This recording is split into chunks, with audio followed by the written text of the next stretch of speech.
Get Valiant. Ladies and gentlemen, children of all ages, we proudly represent Give Valiant number 195. What's Here up? we are. The big 195, it's a good time to be here, Hell yes, it is. It's a great time to be here. Josh, Eric, how you guys doing? You guys looking? You guys are looking like you. How are you? Good time to be here. I'm all right, man. I got like some migraine issues, which kind of suck, but other than that, I'm pretty good, man. Yeah, other than the migraine. Migraines suck. But no, I'm doing pretty good, man. Things have been going well. I'm really excited to talk about stuff. Like, I think we got a couple. Oh, my God, of course. Oh, my God. He loves to hear his own voice, guys. Yeah, dude, I got to listen to me. I mean, spoiler, he loves listening to his own voice. I didn't realize. I thought my was down. I thought my volume was down, damn it. Oh, son of a bitch. No, I'm really excited because we have some legit stuff to talk about. Like the last couple of episodes, it's been like, oh, there's not a lot of news, whatever. We actually have some legit things to talk about right now. I'm really excited about it. Not just Shadowman number 4, but that press release that came out. And I don't know if you guys want to jump into it right now or not, but that's what's got me really excited. In addition, I thought you were going to talk about like how Daniel Bryant is now on AEW and not WWE, which is pretty. Man, cool. I'm just waiting for best in the world to show up, man. Who's the best in the world? CM Punk, man. Come on. Oh, dude, no. I want to see Strowman over there. Strowman over there would be great. I don't think Strowman would do it. I think he would. He's kind of like weirdly. I read this thing where he's like weirdly fixated on the fact that like the WWE gave him a chance, and he's just like that. He's like really loyal, which fine. That's cool. They cut you though. They'll probably hire him back now that everybody's going to AEW. I don't know. Sad stuff. Eric needs to get into that world. Like he thinks we need to get into card games. It happens. I'm cool. I'll tell you what. We had a discussion about card games before we started the episode, and Eric just like dropped knowledge on me on this thing where I'm like I was like, I can't believe like things are like that. Like expensive cards and people are like make a living playing these cards, like not like poker, but like it's called Flesh and Blood. Is that what you said it was? That's the game that I've been playing. Yeah, it's Flesh and Blood. Yeah, like that's I think that's cool. Like like the world is so awesome now. Where like you can kind of grow up and do like whatever you want. And I'm glad that there's like that opportunity for people where it's like you could just grow up and play like card games and then flip your parents off who, for like, pushing you to like try to be a doctor.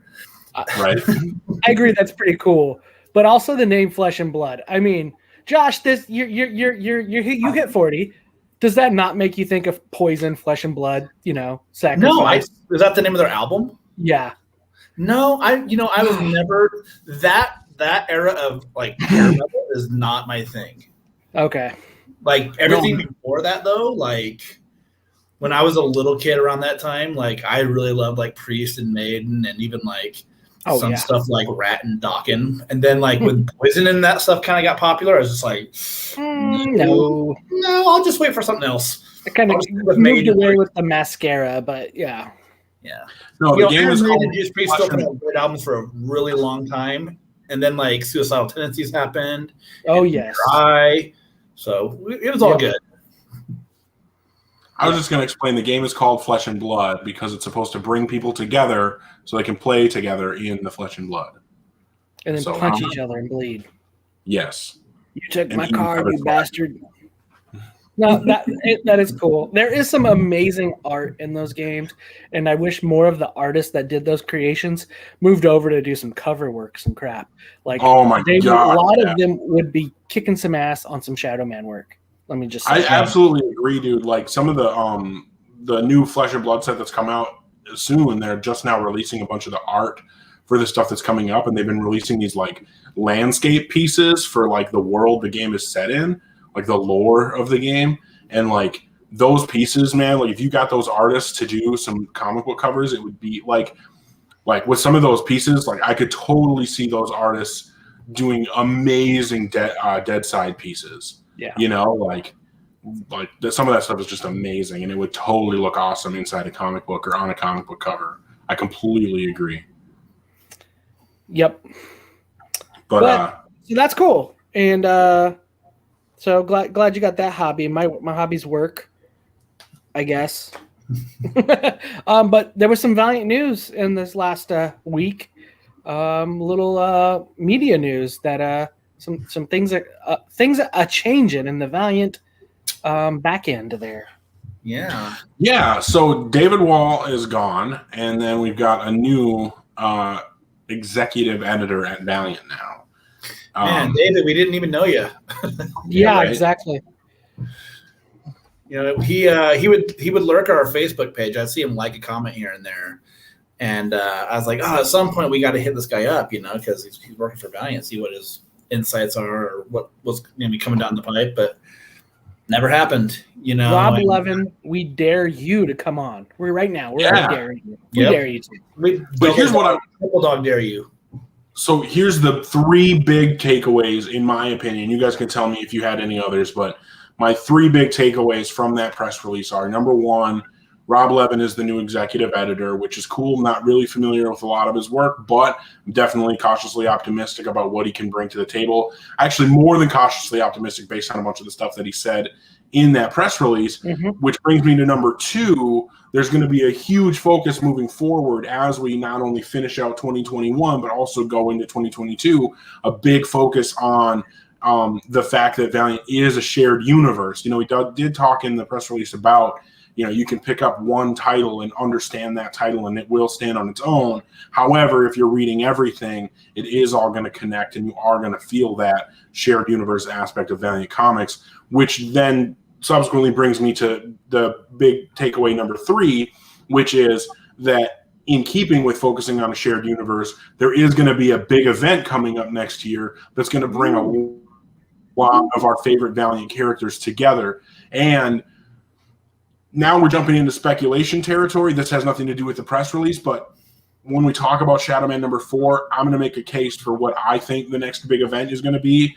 Anybody else can make their speculation. Every potential idea is just as valid as anyone else's speculation. Why did you have to spoil of bad eggs? That's actually those were my 3 big takeaways from that press release, and all 3 of them have me really excited because we've been saying, and I know I personally have been saying for a long time, that the biggest thing I want to see come back, that I want Valiant to focus on, is that shared universe aspect. I want everything to feel connected and not like, each book is in its own world. And the fact that we know moving forward that that's what they're going to focus on, that has me really happy as a Valiant fan. Yeah, one thing that I loved about the whole thing is I like it when you see an editor get picked up by Valiant and then you see the people that are congratulating him. I thought there was some pretty rad names thrown in the mix there, when you see guys like Tom Taylor being like, hey, way to go, that's great. Bloodshot. Yeah. It's dude, can you put that guy in a book? And I mean, I feel like there's a bit of a double side to that too, where I remember a couple years ago being very excited for Heather Antos getting on with Valiant and seeing the people that were like, hey, way to go, I hope you do great work. And it's oh, get those people. She never got those people, and I'm sure a lot of that's harder than it seems, I'm sure it's just we can wish all we want for Tom Taylor to be working on Bloodshot or any character, any book, because I think his writing is really, really good, But I mean, we'll get what we get. I think for me, the big takeaway also is that like Eric was saying, the shared universe aspect. I love that, and we have drifted far away from that. I do wonder, is it talk? I mean, everybody kind of comes in, and they say their spiel and we're supposed to be pumped up, and I feel like nowadays I'm we've had a couple rough years here where not every book has been great. I want to get back to that feeling I had from 2012 to 2017, 2018, we're missing that, I mean, we've had good books. We've had some great books since then. It just doesn't feel as consistent. And that's what I'm hoping we can get back to. I hope this dude, and one thing too, shit, man, executive editor is toilet paper with this company, it just seems like they go through them like crazy, It's I'm hoping if someone's going to take that role on, let's keep them here. Let's keep them working. Hopefully we can do things, or the company can do things to keep this person around, because I feel that's been like the thing that's really been hard for Valiant. When Warren Simons was gone, then we had Joe Illidge, we've had Robert Meyer. Yeah, Robert Meyer, we've had David. It's just like we need someone to like. Lisa's fairly been consistent. She's put out some great books, right? Yeah, That's true. It's like why not put her in that position? Unless I mean, I don't know too much about like all the inner workings of everything, but I just think we need someone. I don't know if it's executive editor or editor in chief, but Valiant needs someone who's kind of committed to the role. Creative director, yeah. Yeah, just to stay around and be like, you know what, this is my job. This is where I'm at, and this is what I want to be. And it's going to be my job to like just keep getting people in, keep getting projects put out, and not like someone who's like, well, I'm here until like a job at Xenoscope shows up, you know? Right. Until I could run to, you know. So Josh, you know, entertain me, follow me on this a little bit. How was going to Legoland with the kids a while back? Well, it was kind of a hell trip personally. Yeah. We had a lot of weird circumstances come up on our trip. Other than that, though, it's not that bad. Okay. How were the lines at the park? Not bad at all. They weren't bad at all. Okay. So that doesn't work with where I was going. But anyway, so what I was thinking is I went there pre-COVID with the kids, and it was these huge, long lines, massive lines, right? And then you got there, and you finally got there, right? After waiting a while, the anticipation was building, right? Because it's like, oh my gosh, you're in this line, you're getting closer, it's getting closer. Then you get to this ride, and freaking Legoland, the rides are for kids, right? Like, even though I get amped up, I love my roller coasters, and it's just like, okay, cool, it went 5 miles an hour. You know what I mean? And it was kind of like this, sadly, let down, right? And so what I'm hoping is that we're not getting a hurry up and wait. I'm hoping we're not getting a Legoland park ride, right? Where it's, you know, this is the coolest ride ever if you were still 5, right? And so that's kind of where I'm at. We're getting a lot of hurry up and wait, which gets frustrating with only the 2 books a month. Hopefully we get more books. We're hopefully, from what I believe to hear, I'm really, really optimistic this time though, that it is this, you know, future event coming, this coming back to continuity. Those are exactly what I want to be hearing. Versus this is new reader friendly. We're respecting continuity, but we're getting something fresh and new. I'm glad I'm not hearing that right now, because that is what we heard the last few times. Fresh and new, but still respecting, right? And so I'm hoping that something like that happens. I'm hoping something happens like Rye that really did respect and run with continuity. Something like Shadowman that's coming in and it's taking where it built off with Jack and with Baron Samedi, and it continues to run with that. So I'm hoping that we're getting stuff that kind of flow with what's happened before, in to a degree a seamless piece. Maybe we forget about recent EXO and stuff that's recently happened with some of these books, and it was all a dream, and we start from something brand new. But 2022, it's actually not that far away. We're freaking already in August. Just hoping that we're getting a lot more, right? I'm hoping that the stuff comes around, that this Ninjak had a good story, Shadowman has been good, and that we can move forward in the right direction. We can get some new things and see what happens with Harbinger. But really, that event that they've kind of teased in 2022 is where my hopes and dreams are lying, and I hope nobody throws those down the toilet and flushes the shit out of it. Well, I just, to kind of build on what you're saying there, about continuity, I just want to point out, like, I feel like with Shadowman, with, Rye, of course, with the new Ninjak book, there are a lot of these books that we've been getting, even over, when we say, like, the last couple of years have been a bit of a struggle. We've had some books that weren't as, like, they weren't quite what we were hoping they would be. They didn't follow continuity the way we hoped they would. Some of the books that have come out most recently, like Shadowman, like Ninjak, for example, have these storylines that build directly on the continuity that we all know and love. With Ninjak, I think there's the art is kind of divisive. It's kind of controversial. You either love it or you don't. And, that's its own thing. But looking at it just purely from a story perspective, the writing on that book is completely 100% in line with everything that's happened before, from Matt Kint's run, Christos Gage's run, comes straight into this brand new run with Jeff Parker. And I feel like it perfectly follows what's come before. And I would say the same thing about Shadowman. I feel like, this is the same Jack, this is the same Shadowman, the same Baron Samedi that we've seen in the previous runs. And it's really feeling like we're not only just, acknowledging the previous continuity happened, but genuinely directly building on that previous continuity. And that's what I hope that we see more of. Obviously, I think that there's a case to be made that EXO hasn't quite done that in the way a lot of fans hoped. But we also know that, there were some mentions of the current titles that are going to continue into the new year, next year.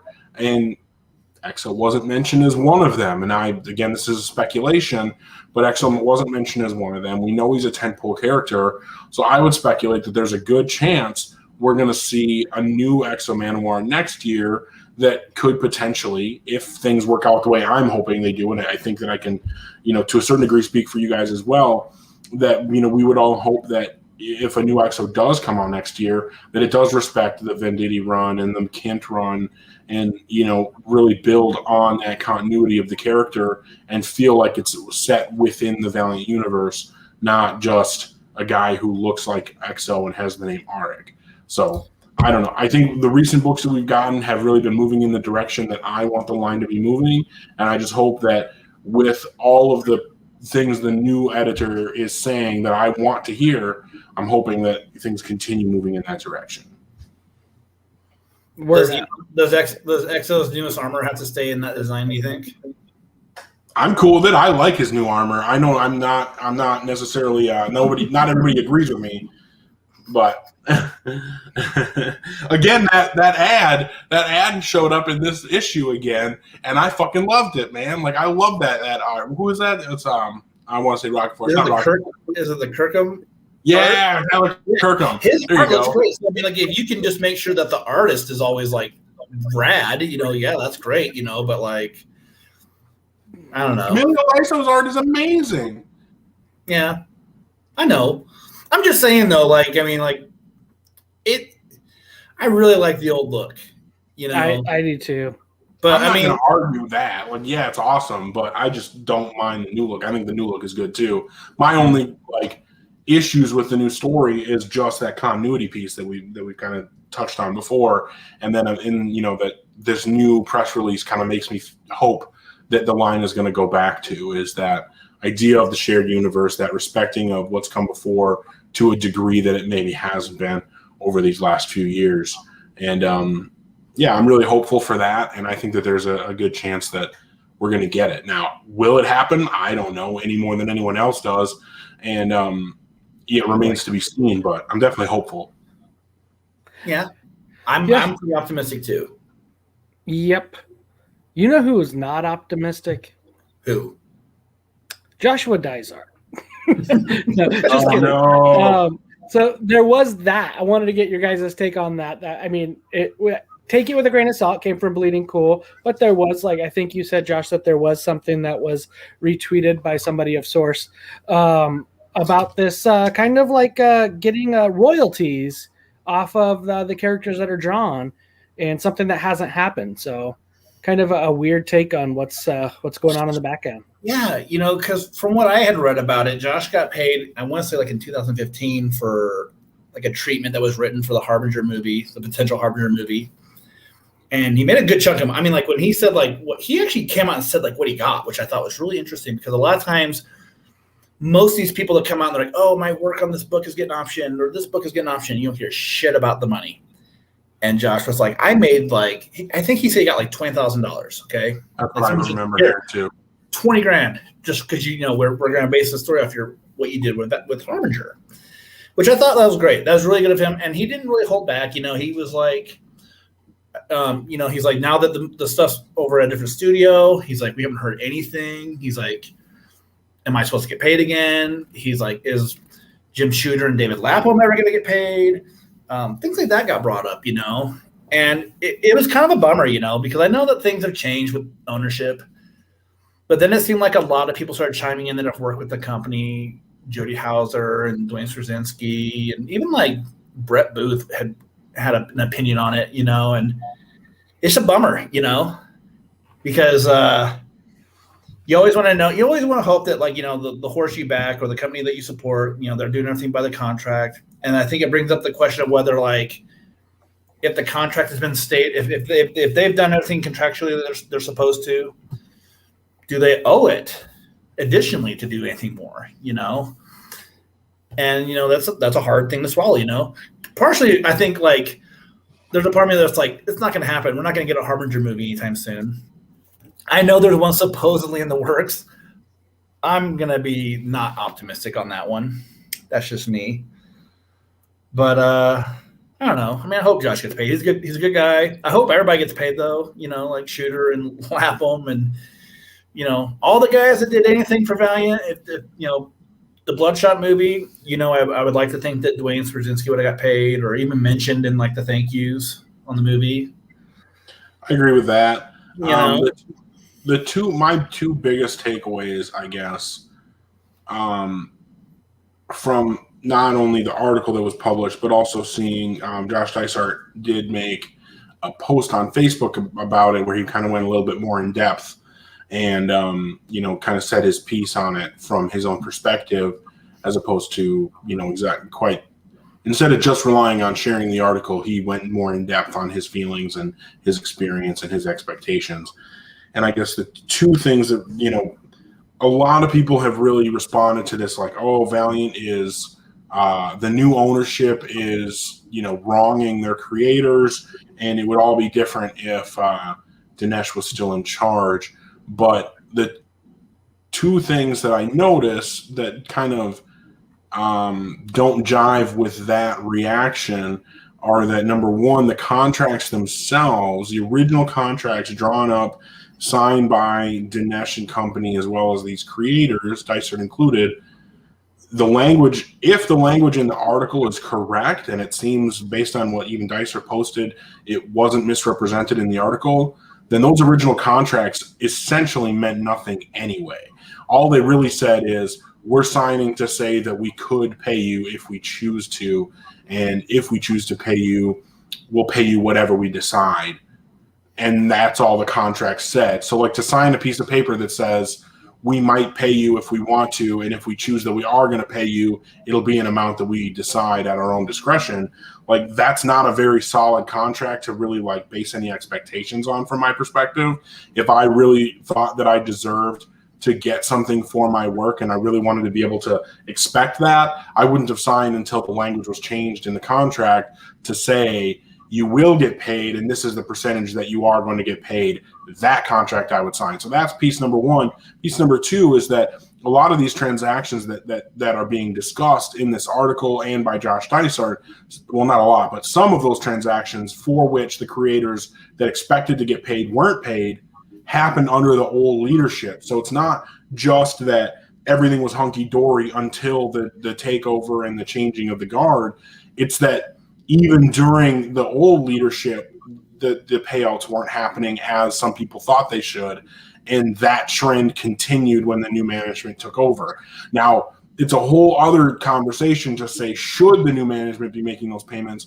And I'm not, trying to weigh in on that with what I'm saying right now. I'm just saying that I want people to remember that, number one, the contract was about as firm as water, and two, it's not just the new management that's to blame for this. This is a pattern that has continued since old management was in power. So that was something I really wondered about reading through all this stuff, because I had taken a lot of time to kind of read through a lot of the comments on people who were chiming in, and it's Jody Hauser hasn't really done a lot of work with Valiant post Dinesh. There was one miniseries, but she had made a comment about how she had to fight really hard to get some royalties on her work, and it's Dwayne Straczynski hasn't worked for the company in years, and and he had grievances, and it's and I don't have access to anything, so for me it's just fan speculation.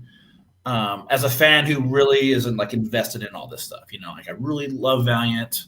I love the idea of what everything of what brought all this together. I a guy who got the properties and got a bunch of guys who weren't really doing like the greatest work in the world, and they turned around and they made a lot of stuff that a ton of fans really enjoy, and we're all passionate about it. And I like to think that everybody is great. It's easy to vilify DMG because they make it pretty easy. A lot of things are just different now than they used to be. To get a gold book used to be just be a fan who stood out for the company, and did something. And now it's like, go give your comic shop $50 and maybe they'll get it for you. It's kind of disappointing, Mm-hmm. But things change. But then when I read about these old other creators, that I'm like, they would have been taken care of back in the day, right?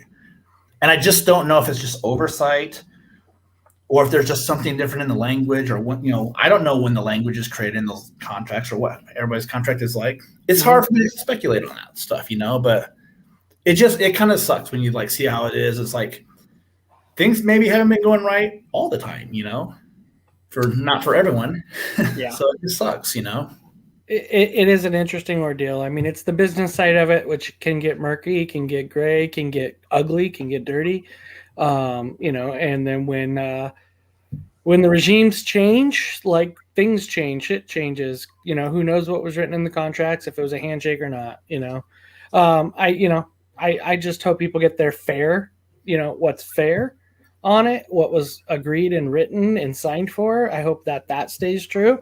And if that's not the case, then I'm pretty sure there will be some sort of litigation or lawsuit happening, and that would suck, and that would be another black eye on the DMG piece to it. So I would like to think that they wouldn't put themselves in a spot to definitely have to deal with that side of it, outside of this, you're not withholding a gentleman's agreement. I don't think that they want that press within this community, because they kind of, I think Eric said, it's easy to kind of, frown upon on what DMG's done, on where they're at. But I hope whatever it is, it gets looked at, it gets moved forward. I do hope we get to see some Harbinger movies, some more Valiant stuff outside of just the comics. But coming back, I'm here for the comics. Please produce some comics for me. Yeah. So, yeah. Yeah. Well, and this is something we've talked about a bunch of times, but it would be awesome to see more books on the shelves. Scott was saying in the comments, it'd be nice to have a book every week, and I definitely would be a big fan of that. So, we'll see what happens if this focus on the shared universe and ramp up to a big event next year means we're getting more books. That would be great. If it doesn't mean that, as long as the books that we are getting are as good as possible, then at least that is something to feel good about. Because if we're only getting 2 books a month and they end up being fluff, they end up being, out of continuity, contrary to known continuity, or, just disrespectful of the fans and their passion for these characters, that would definitely be a big disappointment. But, so hopefully that's not what we get. Hopefully we do get, passion for this universe, care for these characters, and, quality stories that move the universe forward in a positive direction. Yep. So, but we'll find out, there's not really much to do other than, just kind of wait and see what happens. Do you guys want to talk about this book? Yeah. Which one?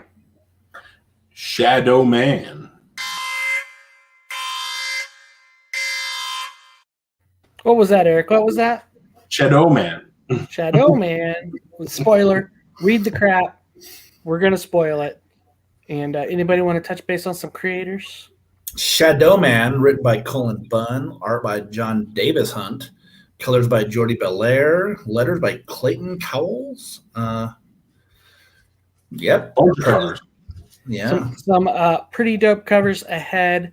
I think this book really brought in some good covers to go with. So, loving the horror element. This one is just freaking awesome. That's so cool. That is so fucking cool.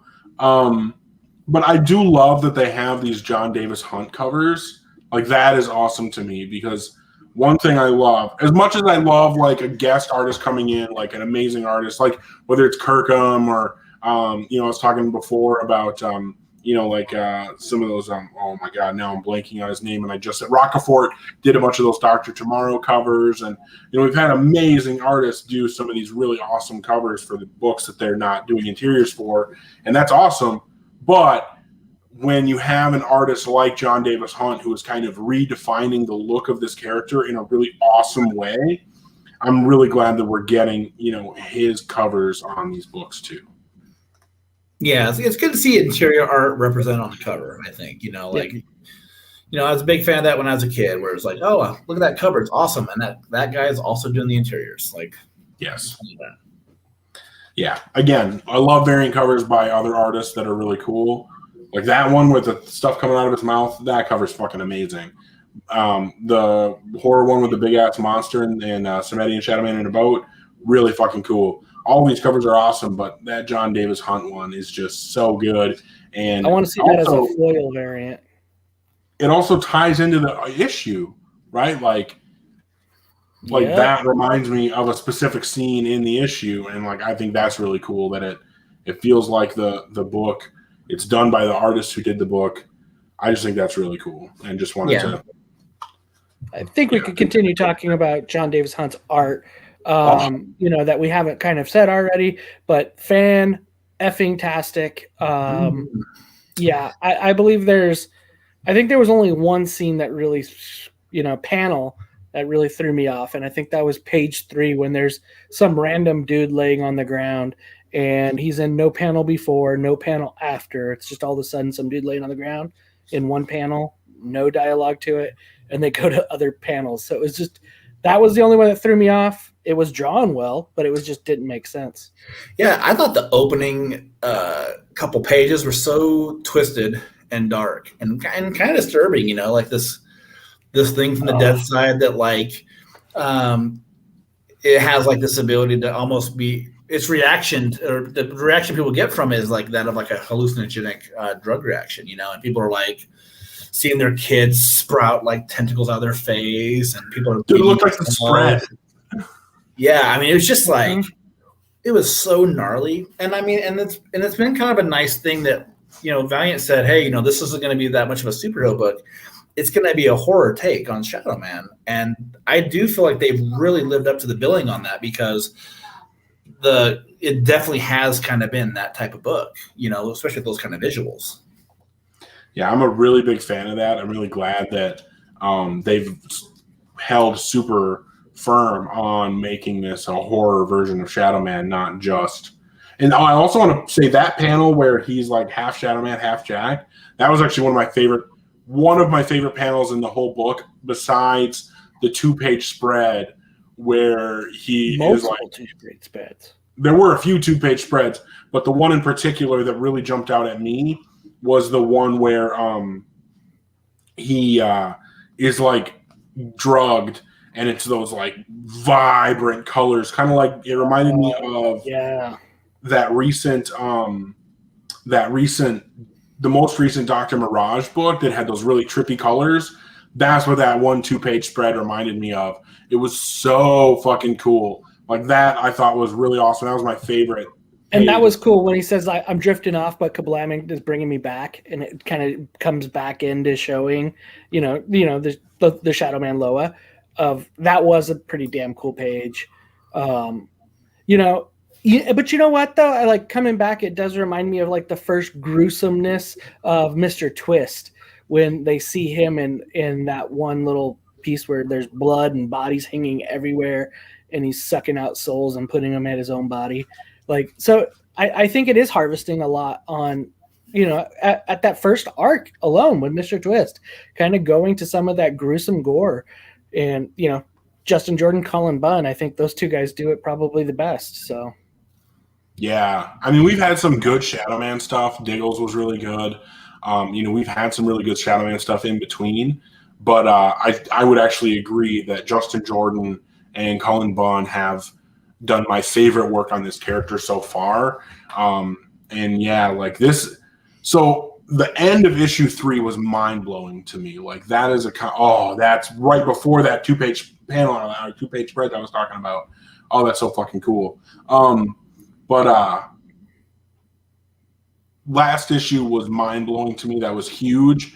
And then this issue, like, I thought it was so cool. And then we finally find out the lady that Shadowman's been seeing, spoiler again, is like the dead side trying to create itself a physical manifestation, and it's coming as this woman. And I thought that was really cool. Baron Samedi claims that he doesn't know that was what was happening.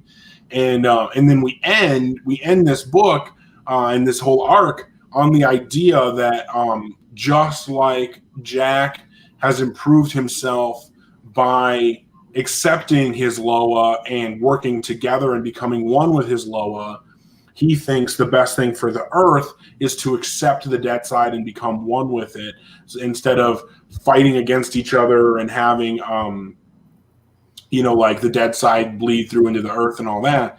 Like, and that's a really cool concept. So I'm just really curious to see how this is going to play out as we move forward. Yeah, like that idea of like a physical manifestation of the dead side, focused into like one being. I like it. I'm behind that idea. I think it's a fresh idea for like Shadowman and maybe even for Valiant. Just to have like I would imagine it's a villain. Just because it kind of has to be with like a lot of the stuff that goes on with it. But it does seem like a really big idea for Shadowman. And I just think it's awesome. I'm totally digging it. And she has a cool line. She has a cool look. Yeah. There's a lot of cool panels of her after Jack confronts her, where it just kind of sees her and she's mostly a shadow. I thought those pages were rad too, where like Jack's kind of explaining everything and you just kind of see like her silhouette in the shadow. It was some really great visuals there. I find some like things that like I like about the thought of the dead side being more of this character type of piece, things that I dislike, because I do like the elements of the dead side, right? Like it's a place that hasn't completely been fleshed out, but it's kind of fleshing it out here. It is weird. But one of the things that I think would be interesting is, what if the dead side is more like an Arkham Asylum type of place, that the dead side agrees to kind of like, you know what, we'll agree to give you this. And that's what you're going to do for us. You're going to hold this. And that's a good place to keep the big bads versus just having them die off and we don't get to see them, that they're put away and then we could kind of run back to them. But I think that's harvesting too much on tropes of, Bat Family. But to a degree, maybe to have something to have that. I mean, because we know supposedly isn't Master Dark in there somewhere, hiding somewhere around there? In theory, yeah, he should be. Yeah. What does this do to their rapture when they were talking about like the life side, right? They had the dead side and they were trying to poke into the life side with the tower, right? So where does that all kind of fit in is kind of where I question. Yeah. Because that was a big element of just before the last Diggle Shadowman was Matt Kent's rapture, right? And that was kind of an element where they were kind of breaking through dead side to break through the life, through where we're at to go to the life side, basically hell to break through to heaven. I guess there's just a lot. I hope it all ties in together. I hope there's some continuity that rips that in. I mean, getting that 4 pages or that 4-issue book of Rapture to tie into this would make sense. Yeah. I think the worst thing about this is if you read to the end and you see that there was like the commentary at the very end of the book from Cullen Bunn, and it's just like, that's it for some time, until next year when we get this event or whatever it is that's going to be. And it's a bummer, like to me, like these books get going. I mean, this isn't necessarily the case like Exo. Like as much as I wish Exo would just continue because it's the flagship character of Valiant. I'd buy the book if it was still just going on, but like, I just feel like this book, it's been good. It's been really good. I've liked it so much, and we're just getting somewhere. So does that mean like we're gonna be waiting a long time for issue 5, or does that mean that this was just like a mini series? What the hell do we have in August? We have what do we have? Ninjak and Exo? Is that what August is? I think so. So like on this one, is hard. It's like when Rye ended. Like Rye was like, hey, here's this cool ending, and get waiting. It's like, come on. We'll be back, wink, wink. Yeah, and the thing is, like, people, I know, like, a lot of this stuff has to rely on sales, so it's going to be a while before things happen. Or right now, I know that there's still lots of deals with, like, or there's lots of issues still with the pandemic and publishing stuff. So I know that stuff's out there too. But it's just like, man, like, we were somewhere. Like, this was really, really interesting stuff, and now I have to wait, and I don't know when I'm going to get more of it. So this is kind of what I was alluding to earlier, and I don't know if we want to like score the book before we go into like the interview that was after the book, but Colin Bunn did say in that, well, I guess it wasn't an interview, but it was like a little blurb or whatever written by Colin Bunn, just thanking the fans for their support and saying that this is only the beginning and that the way that this is all going to play out is going to impact the Valiant universe at large, and that we're going to see more characters. And he kind of alludes to it's not going to be 1, 2, or 3 heroes that we see deal with the repercussions of what happened in this story. It's going to be a lot of these characters, and he didn't specify any in particular, but I would imagine Punk Mambo, Dr. Mirage, we're going to see a lot of these characters who deal with the dead side in their stories. We're going to see them come together in some way or form, and that I think is what the next big event is going to be. And I know that I kind of have said that in a couple of previous episodes, but I think there's more and more evidence pointing in that direction. Now, is it possible that it's something else entirely? Absolutely. It's entirely possible there's big plans that we haven't seen yet that I don't know anything about, but just based on the information in front of us, that is what is really jumping out to me, and that is what I'm really hoping that it is, because this is a really awesome story. I think Colin Bunn has shown with the work that he's done in the Valiant universe so far that he gets it, and then he understands how to tell a new story with a character while still, you know, being in the continuity of the previous stories done by creators before him, and how to set it up for new stories that could be told by other creators in the future. So I feel like he's doing a really good job, and I really do hope that that's what this leads to. I think there's a lot there that could be amazing stories. So yeah, I mean, I think that's a really cool idea for an event. This is obviously a big enough, like, this story is becoming big enough that it could and should involve a lot more characters around the Valiant universe. Like, the idea that the dead side is Aloha riding the earth and it's all coming to a head, if that story is going to play out and Dr. Mirage doesn't get involved, Punk Mambo doesn't get involved, then that whoever wrote that fucked up.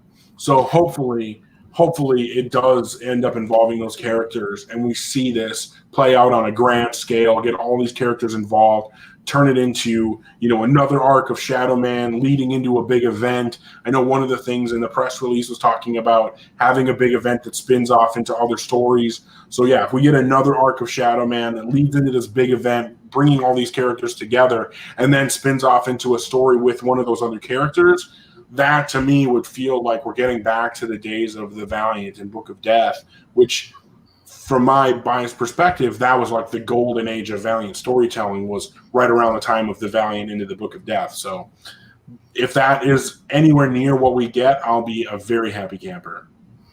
I hope if this event thing happens and we get all these forces that are going to join up to take on whatever's going on with it, I really hope we get some Eternal Warrior. I really hope we get Tama.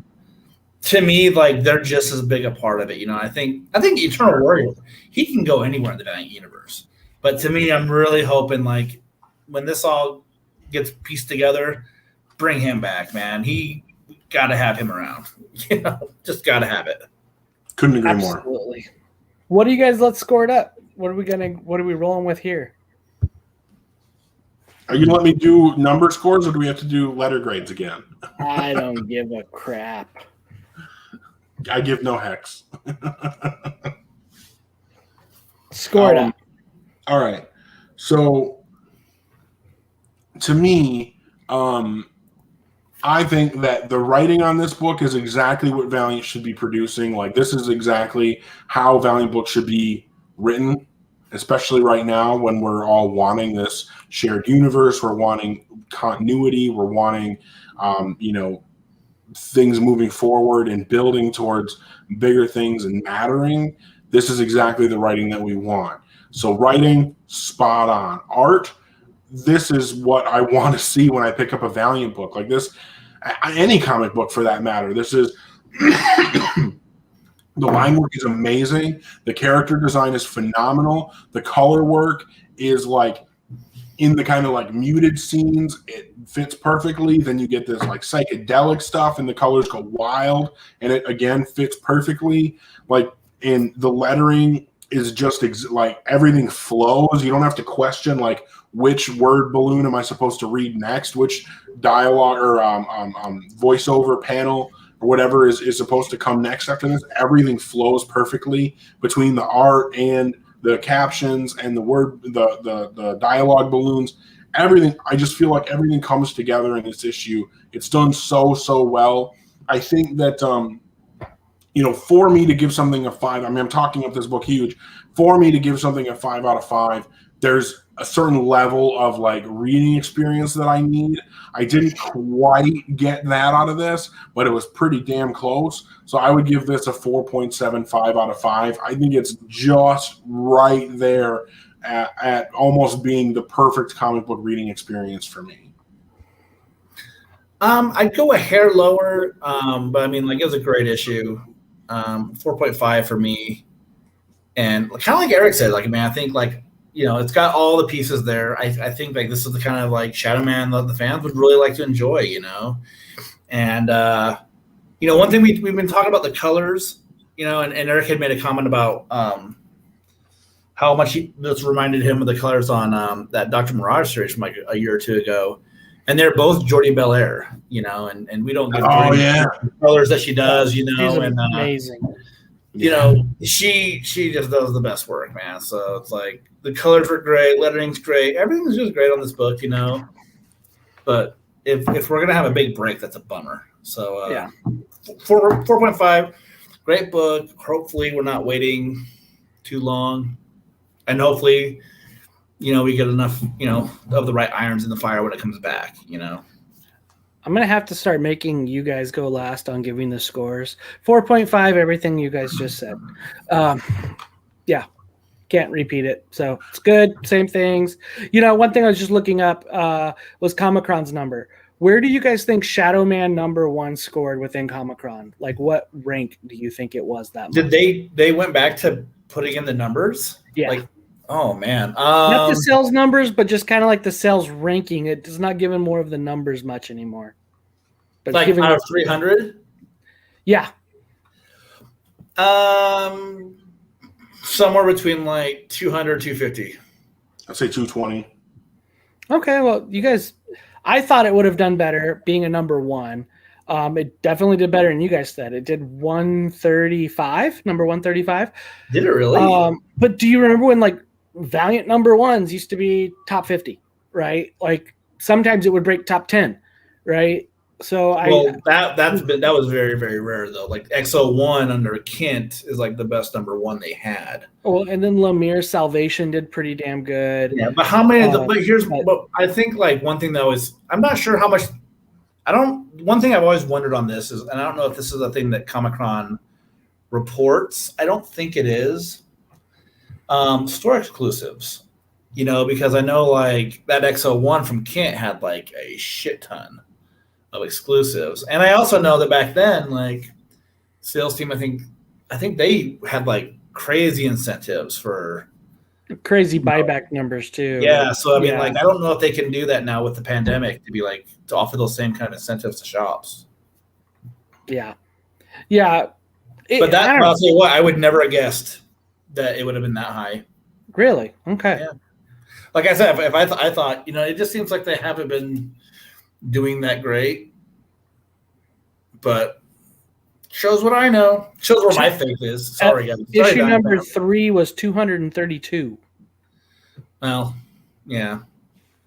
That's about what I was in the industry, though. I mean, it's a small publisher. I mean, like that's the thing that sucks about like a lot of this stuff. Where we're like, oh, these how could you not read Shadowman? Why would anyone not read this book? Seriously, I think that Mindeck didn't even show up in the top 300 here. 250. Top well, 250. that just came out. They wouldn't have those. I don't think they'd have that yet, though. They have June. Oh wait, was that still this month? July. Okay, never mind. That was July. Okay, for a week ago.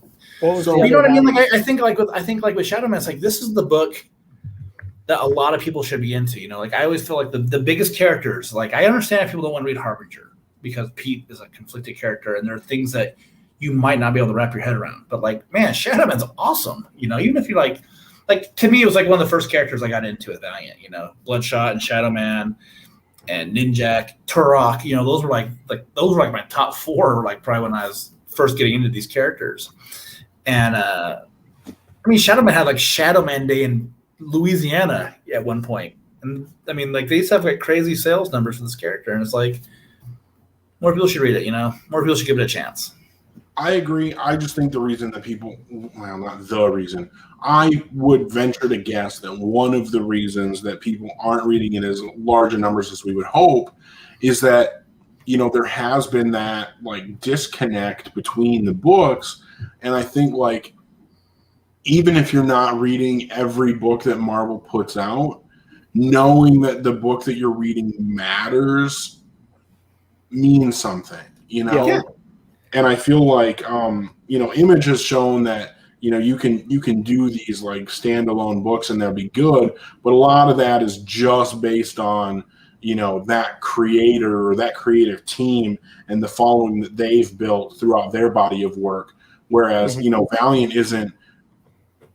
Valiant's strength, as much as they get good creators, Cullen Bunn, John Davis Hunt, Matt Kent, Jeff Lemire, you know, all these creators who have worked on Valiant books, so many of them have, you know, followings and are known, but at the same time, like, that's not the driving force for people to pick up these books like it is at Image. The driving force in a shared universe is knowing that the books matter, that they have impact, and that not only are they building on what's come before, but investing your time in buying to this month's issue of Shadowman means that you're going to be one of the people in the know when the next big thing comes out.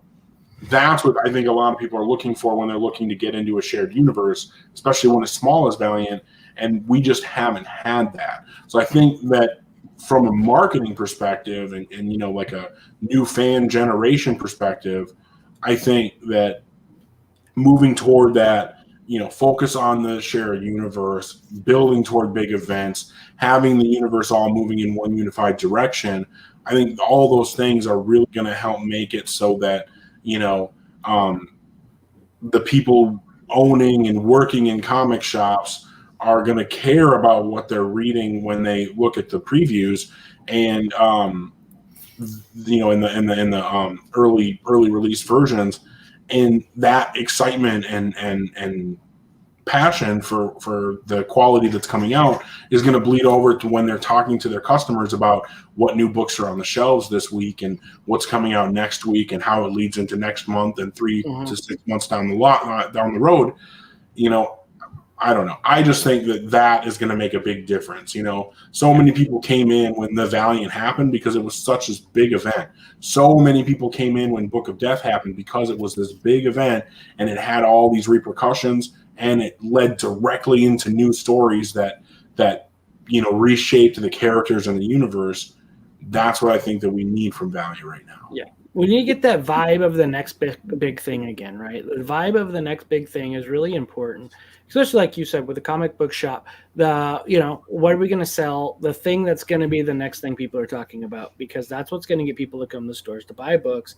That's what's going to get somebody to put it on their pull list. You know, because it's hard to put Shadowman on my pull list. 3 weeks, 4 months later, it's not on the pull list anymore because it's not on the shelf anymore, right? Put Ninjak on the pull list. 4 months later, that book is not on the, but it's, and then some people have, put Savage up, take Savage off, right? Like that's a big piece, is they want the thing that's going to keep people coming back for more, that's going to keep regular buyers, keep the pull lists, books getting put into the pull list and taken out by the, but you said speak about things that matter. There was a tweet that a person that we love and adore on this channel posted saying, I kind of got, I don't know the exact words, but got asked to do an event that is not one of the big two. Miko. By Miko Suyan. And then we hear about this event.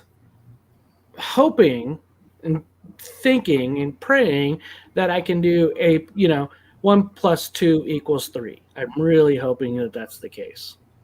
That would be amazing. I totally remember when he posted that on Facebook. He said, I just got an email about doing an event and it's not at the Big Two. Like, that was super exciting to read. And then, like, did you squeak? Did you squeak? Immediately, I thought maybe it's Valiant. And then we start hearing about Valiant is pushing toward this new big event. So if we get Miko back on interiors on a Valiant book, and it's a Valiant book that is going to be huge and bring a lot of our favorite characters together, I mean, I can't think of something much better than that. Get Jordi Belair or Brian Reber or somebody like that. Dollhouse. Who colors Miko normally with Valiant? Is it David Barron? Barron, and I think Brian Reber did a bunch of it too. I want to whoever covered his Joker, that Joker that he did on Black Label. That's who I want to do it. That was a beautiful book. Who was it that did that? I'm sorry. I'm going to look that up. Oh, gosh. I don't even know who did it. But that color is kind of what I'm hoping for. So, but more Miko. Definitely more Miko. So, such a great use. Miko's art is just fantastic. It's so... He's not scared to put a lot of dark colors into it, a lot of black into it, and I think it really creates a lot of depth with his art. And it's super. Yeah, it's hard not to be a fan of Miko's work.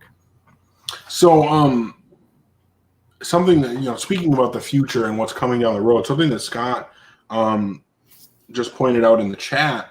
If you look at the release schedule on Valiant's website. For October, it does look like there are 3 books, 3 weeks in a row. So as we come into August, we're going to get EXO and Ninjak back-to-back weeks. Then as we come into September, we're going to get Ninjak into EXO back-to-back weeks. Then in October, in 3 back-to-back weeks, we're going to get Ninjak, EXO, Harbinger. So, well, that's good. It's going to be Ninjak number 4. Now, is Ninjak going to continue beyond number 4 without a break? Not a clue. So that could be, but maybe that'll be the opportunity for November. If there's a break in Ninjak, maybe November will be the opportunity to bring Shadowman back and start building toward next year. Because you think about it, if you've got Shadowman number 5 in November, 6 in December, 7 in January, 8 in February. March has typically been a really big month for Valiant. March could be the kickoff of whatever Shadowman. I've got this whole thing in my head that Shadowman is what's going to lead into the big event. Is that what's going to happen? We don't know. But if it does, and that signs seem to be pointing in that direction, if it does, that is a possibility. If we go November, December, January, February with the next arc of Shadowman, boom, March hits, event title, insert here, number 1, that could be really big for March and, kind of kick off what's really going to happen in 2022 for the Valiant line. So obviously tons of speculation there, but that would be really exciting. Yeah. Crossing fingers for sure that we're going to get 3 in October. I know that con season's now starting again. March has always been notorious for a month of a big launch, but that was typically because of C2E2 and Emerald City were typically March, but Emerald City's coming in December this year. If Delta variant doesn't do something to stop that, but we'll see. Hopefully it continues and we get something and it continues to happen to be pretty cool. I would love for March, May, June, July, but the sooner the better. But as long as they get this event right, because this might be a lot of people's last chance, right? Or their last hope type of thing that they're given. So to really make sure Valiant gets it right. And I think they really need to pull one off here, right? They need to really stick it, and they need to have something special, right? And my idea, if it is what you're saying, the Shadow Man event ish, and it's coming off of this, one of the best events that have happened has been the Valiant. But I just think keeping with that piece, the Dead Side. Ooh. Yeah. Ooh. Just simple, straightforward, catches it. I don't know, the Dead Side, because that's the event that's happening. That's what's at event, right? Or yeah, dude, I would totally buy the Dead Side #1 and have it be this like big ass book with, I'm obviously hoping for Ninjak because I loved Operation Dead Side and but yeah, so like Shadow Man, Punk Mambo, Dr. Mirage, Ninjak. They could all be in it, yeah. They're welcome to be in the Dead Side. Yeah. Bring everybody. Come on. I mean, I would like a little Exo to be there and like holding up, some of these bleaks and some of these things trying to come into the earth, like, having, just a big touch of it, right? Obviously, Eternal Warrior, right? And Eternal Warrior. I'm missing me some Arm and Archer, right? Like, I need some Archer and Armstrong in my life, But I think if you do the right event and get it the touched right, where you get a lot of characters involved, base it off the Valiant, right? Is have that happen. Have a lot of things that could turn out with it. That's where I think you see a event book do well, is when it can produce good start. Like it's a good rebirth of the, reborn, right? I mean, even that, right? Bloodshot Reborn, right? Produced out of the Valiant, just some awesome starting points for things to come. Luckily, Shadow Man had Rapture to do that, right? To a degree. And that's where Diggle's Ran started. But I'm hoping we get something similar, but even a bigger event, bigger connection than that. So, yeah. Could not agree more. I think that's a phenomenal idea that you just presented there. Obviously, it remains to be seen what Valiant has in store for us, and we're running wild on speculation. But you know what is really cool to me right now is that we have books and news coming from the company that make us want to speculate on what the next big thing is going to be. Knowing that there's a next big thing, helps us, care about like, where is this book heading? Not just like, oh, when's this book going to end and what's the next book that's going to come that's only going to be around for 4 to 8 issues and then that's going to end and then there's going to be another book that comes around for 4 to 8 issues and whatever. No, now it feels like there's genuine direction and there's genuine like things are building towards something. And, if this book is building toward a big event, like I'm hoping it is, and then that leads into other stories that can build into other events. We had, we all talk about the Valiant. I've mentioned the Valiant a million times. That and the way that led into Book of Death.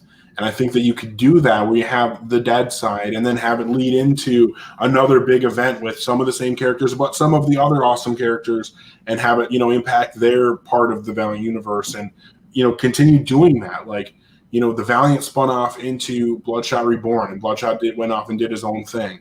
Then Book of Death spun off into Wrath of the Eternal Warrior and Galad went off and did his own thing. Like, I don't see any reason why you couldn't do that where the Dead Side, if that's what this next thing is, could spin off into Dr. Mirage book and she goes off and does her own thing. And then the story from the main story from the Dead Side continues and then leads into the next big sequel to the Dead Side, where whatever that could be.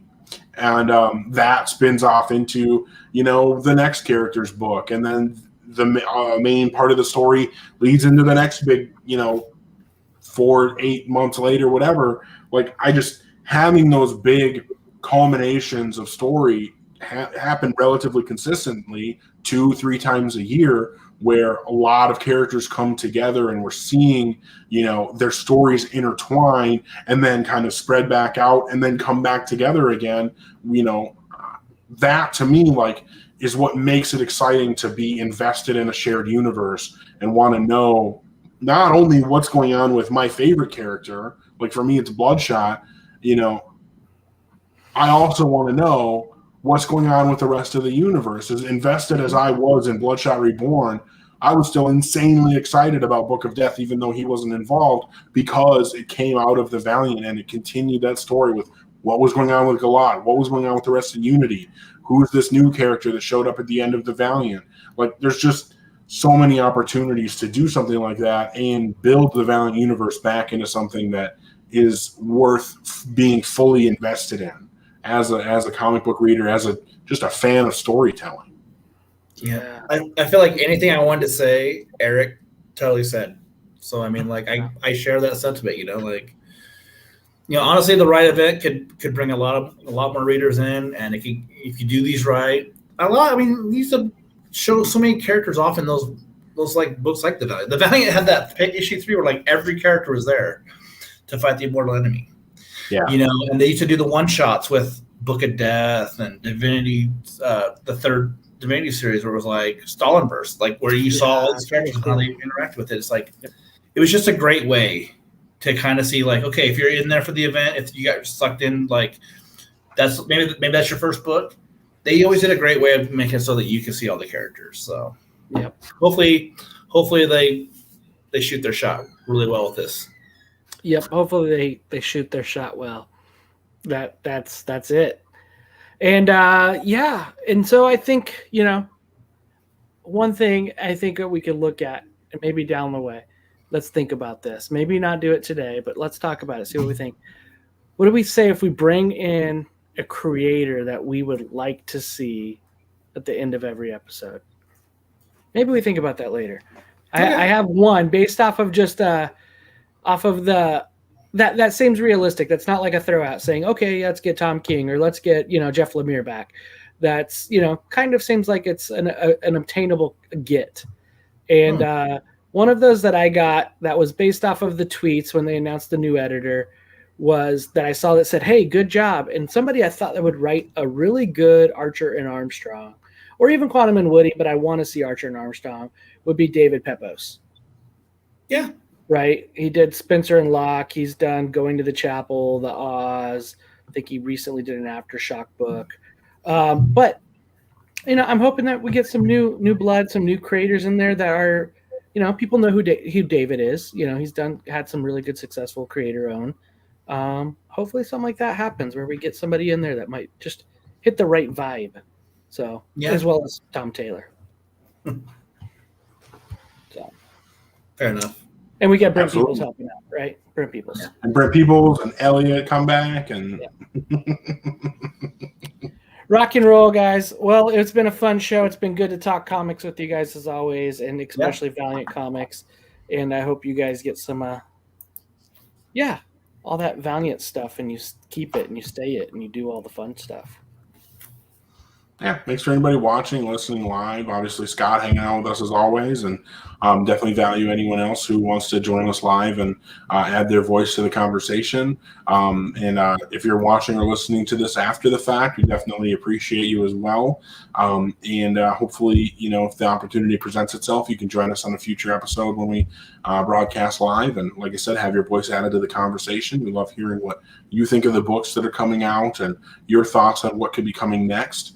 And also just want to say thank you to the awesome people at Valiant. I think this week I've spoken to 2 different people who work at Valiant, and sometimes it's more than that. People they're really friendly people who will reach out to the fans that are supporting them, and I just definitely appreciate that about Valiant.